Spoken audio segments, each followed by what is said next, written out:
Sarotra mahita vady ve ny vehivavy manam-pahaizana. Tonga soa atao amin'ny fandarana Jeanne Ferret-Santé aty Canada indray ianao ary dia mahafaly ahy hatrany ny mifampizara amintsika zany ny karazana ady-hevitra amin'ny fiainana andavanandro. Sarotra mahita vady ve ny vehivavy manam-pahaizana. Misy fomba fijery maro zany manodidina an'izay karazan-dresaka izay satria dia mametraka karazana fanontaniana amin'ny vehivavy maro zany ny amin'ny fomba hitondran'ny fiainany izay karazan-javatra izay. Satria raha miresaka vehivavy manam-pahaizana zany aloha isika dia ny hoe ireo karazana vehivavy zany izay nandalo ny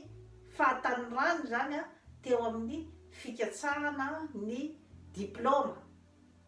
na hoe ny fikatsarana ny fahaizana mari-pahaizana ambonimbony kokoa zany. Hanika raha ohatra zany izy ka efa nahavita ny fianarany ohatra tany amin'ny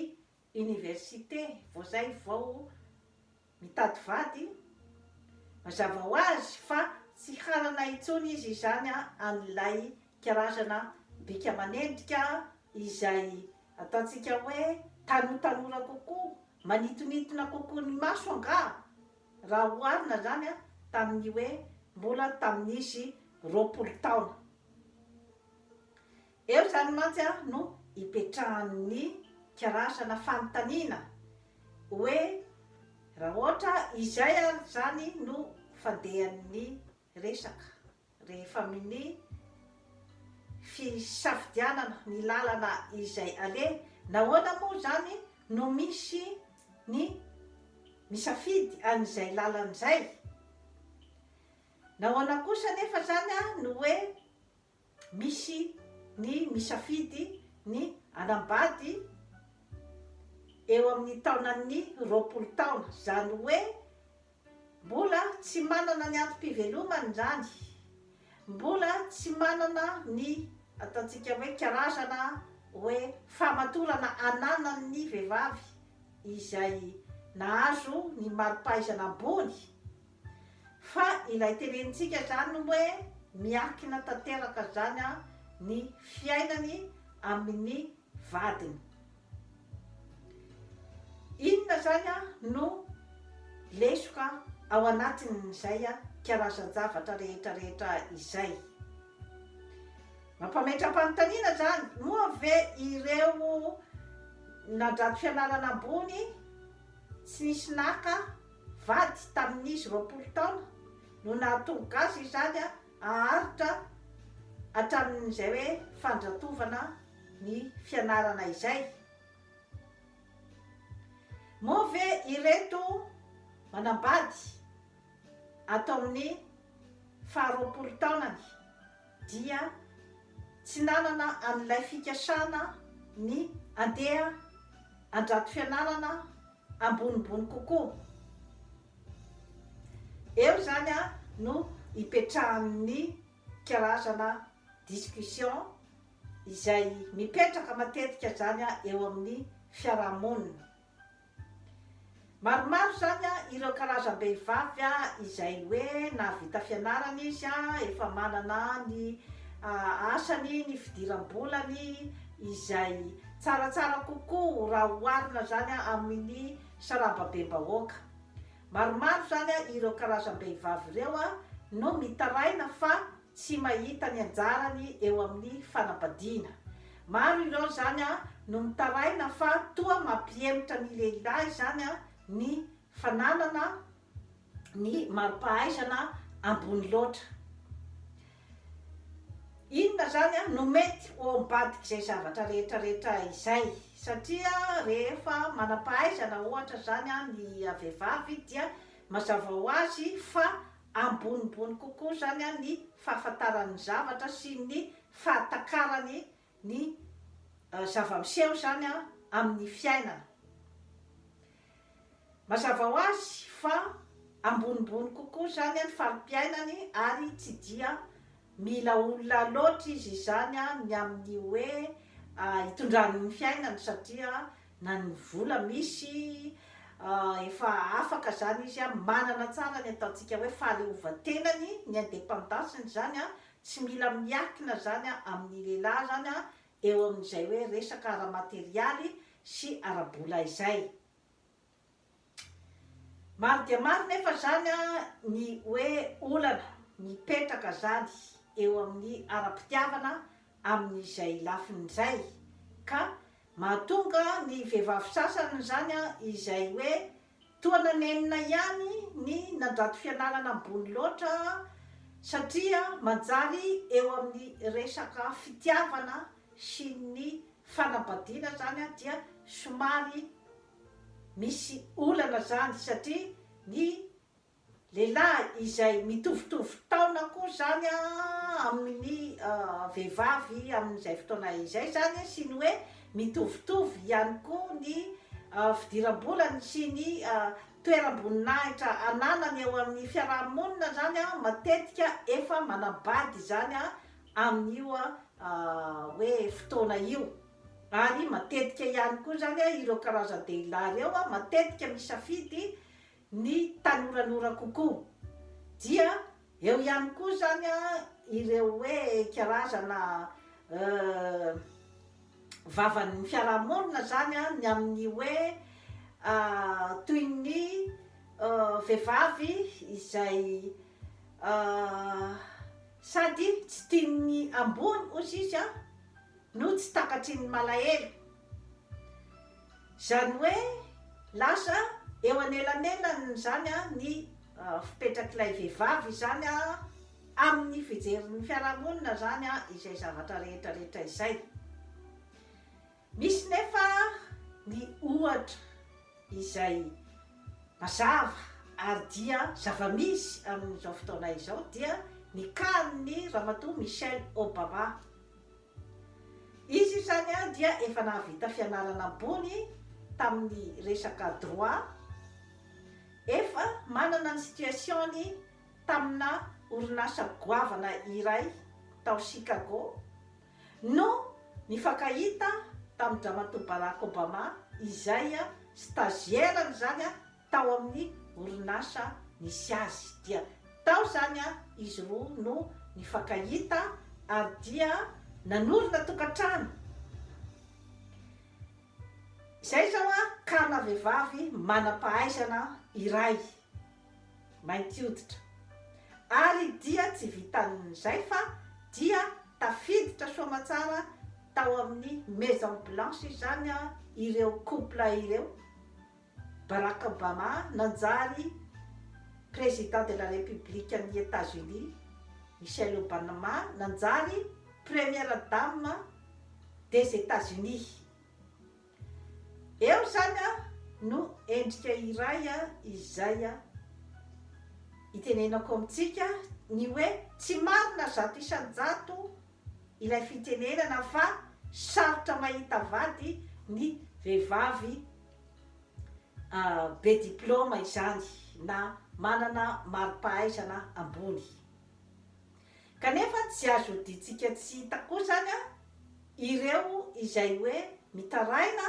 ny amin'ny hoe sarotra zany ny ahitany vady rehefa hoe manana situation tsara izy ary be diplôma.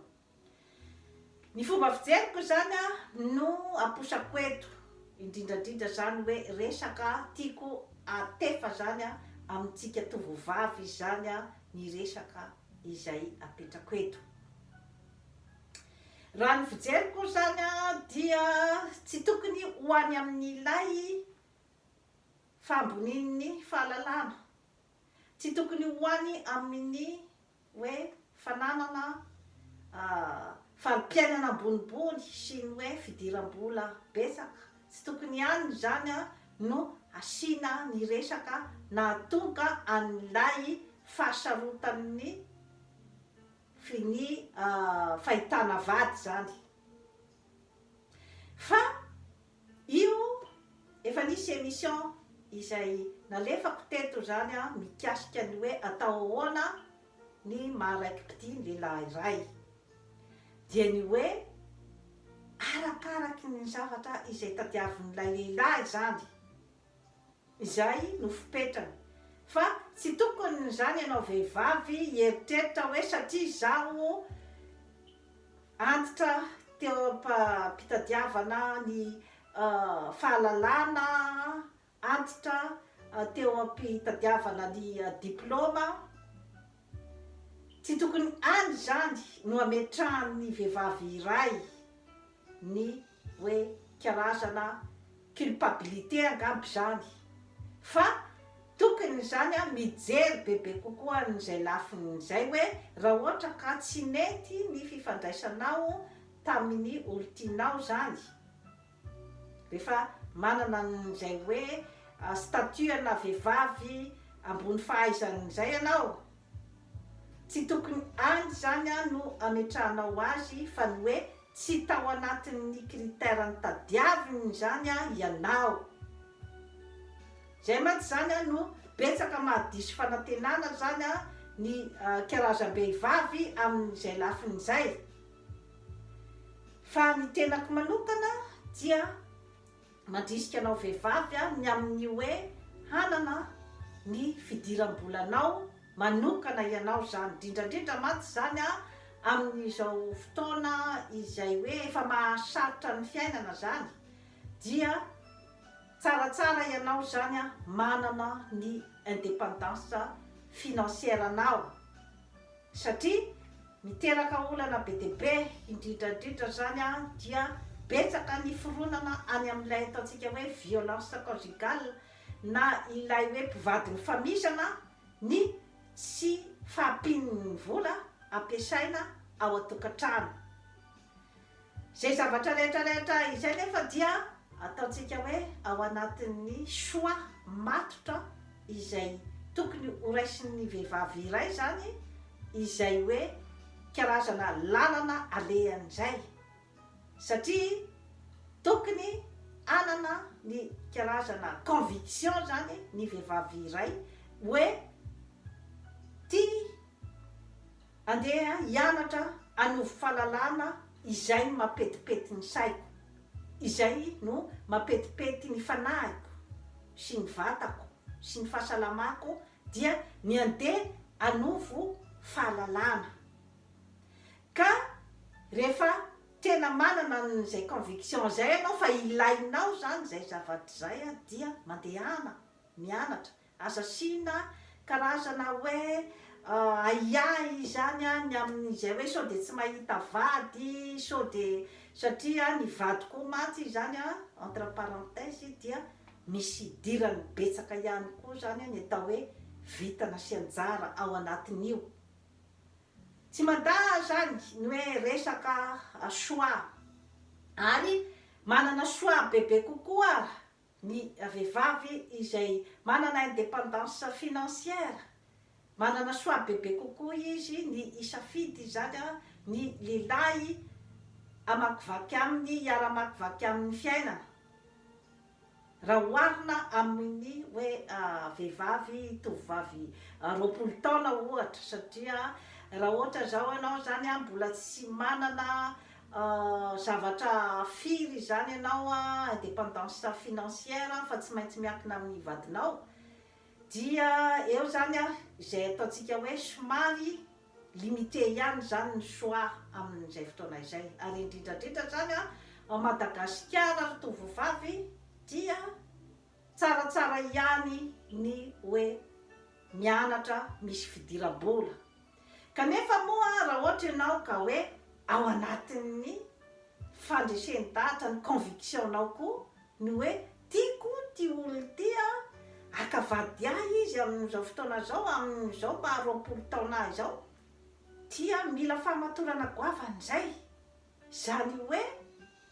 misafidy ianao zany, na ino mpidona na ino mpiatra zany dia misafidy ny hiditra ao amin'ny fanambadiana ianao, satria tsara fantatritsika fa asa manokana koa ny fikarakarana tokantrano.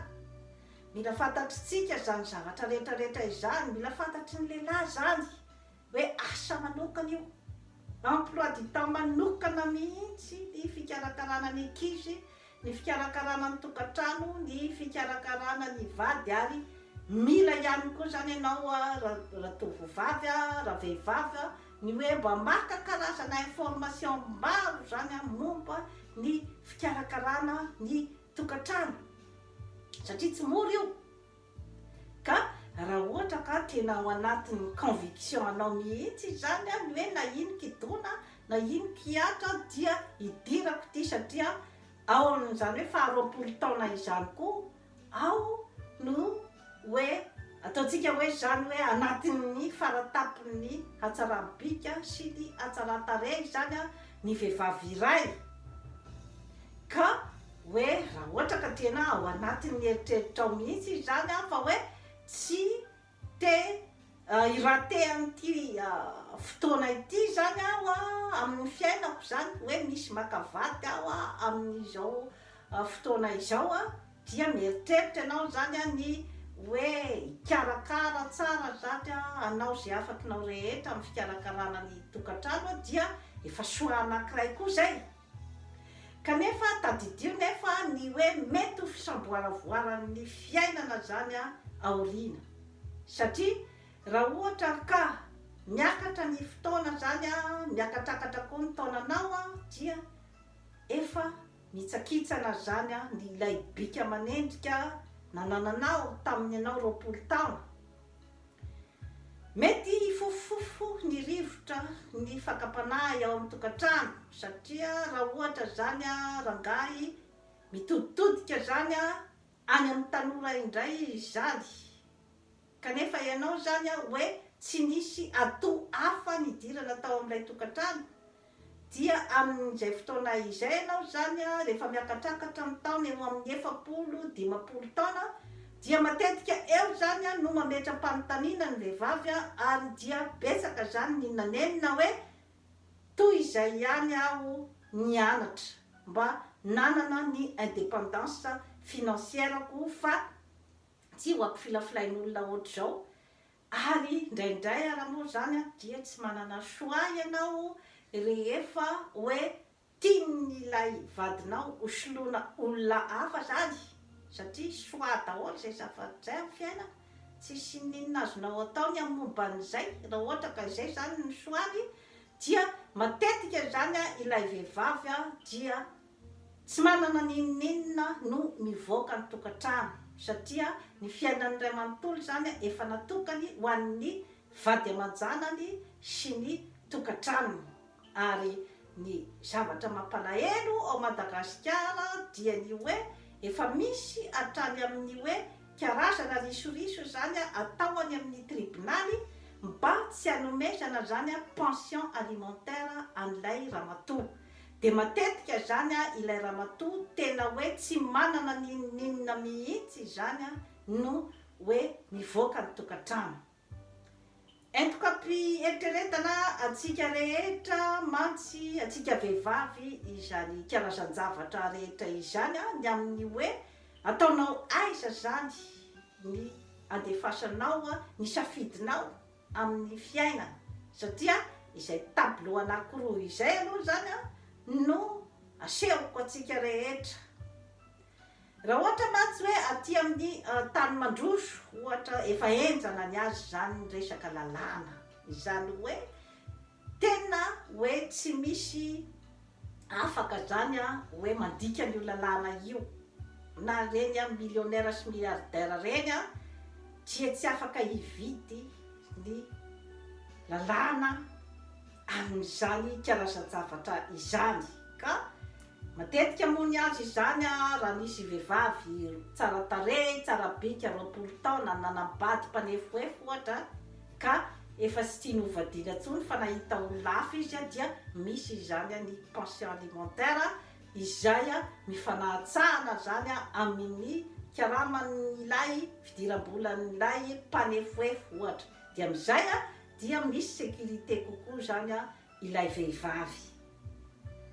Kanefa raha any Madagasikara zany tsy hoe mamendrifendro tovovavy fa azo aboaboarina zany zavatra rehetrarehetra izany ka mety ianao zany hoe tsy manana ninninona no miala ny tokantrano. trafikanao me mahery no ataoko eto ambavaovana ampomeritreritra tsy fampatahorana nizanisa izany zavatra rehetrarehetra izany fa fampisokafana fotsiny izany ny masosika rehetra manoloana ny fahasarotan'ny fiainana sy ny zavamisy amin'ny fiarahamonina ka raha ny eritreritra zany ny tovovavy dia ataovy izay karazan-javatra zany izay hoe na tsy voatery aranao andeha hianatra amin'ny ambaratonga ambony satria io koa miakina ihany koa zany amin'ny kapasité intellectuelle ny tsirairay koa sy ny talentany fa tsaratsara ihany ianao zany mba mijery zavatra ataonao zany hoe formation ohatran'izany ahafahanao mampidi-bola mba tsy apisy loatra zany an'ilay tebiteby rehefa any aoriana rehefa tsy mety tsony ny fitiavana tsy ianao akory no mandrindra an'izany zavatra rehetrarehetra izany fa misy ny renim-pianakaviana izay nanao izay afany tamin'ny fikarakarany tokantrano kanefa rehefa tonga ny fotoana izay hitiavan-dranga anoloana azy efa tsy amin'ny tena ilany azy tsony zany dia tsy manana soa ianao amin'izay toe-javatra izay ka dia eritrereto tsara izany zavatra rehetrarehetra izany marina fa ny vehivavy izay hoe navita fianarana efa manana ny fidiram-bolany efa manana ny situationny marina fa tsy hanana ny bika amanendrika izay nananany tamin'izy 20 taona fa saingy manana izy ny fahamatorana manana izy an'ilay hoe karazana fitokisantena ary manana ihany koa izy zany ny fahaisany madanjalanja ny fiainana ka arakaraky ny tsirairay ihany fa tsaratsara kokoa zany hoe izay lalana no safidinao zany dia lalana izay hoe tena safidinao tanteraka fa mba tsy apisy zany ny hoe karazana nenina ny amin'ny hoe tena aleo ihany nianatra tsy maikamaika nanambady na hoe tena aleo ihany nanambady tamin'izao 20 taona satria amin'izao fotoana izao to ilay tovitovy vavy jeune zany izay indray zany no misarika bebe kokoa ny masondrangara ka zany zavatra rehetrarehetra izany zany dia nisy tomako fotsiny nisaitsika ny amin'ny hoe na ny safidy voalohany ianao na ny safidy faharoa dia rehefa safidy nao tena tampieritreretana tsara ary vonony ianao zany ny iassume an'izay karazana safidinao zay dia manana ny ataontsika hoe fitonitsaina ianao zany manoloana ny fisamboaravoaran'ny zavamisy eo ary dia izay fitonitsaina anananao zay izay karazana fitokisantena anananao zay izay karazana fierté anananao amin'ny tenanao izay no atogoavana ho anao izay no mahasarika bebe kokoa zany ny lehilahy andeha hiara-makivaky aminao ny fiainana dia toy izay no azona tolotra anao ario manaova abonnement amin'ny Jeanne Forêt Santé aty Canada fa hanatsara ny fiainanao. Bye bye.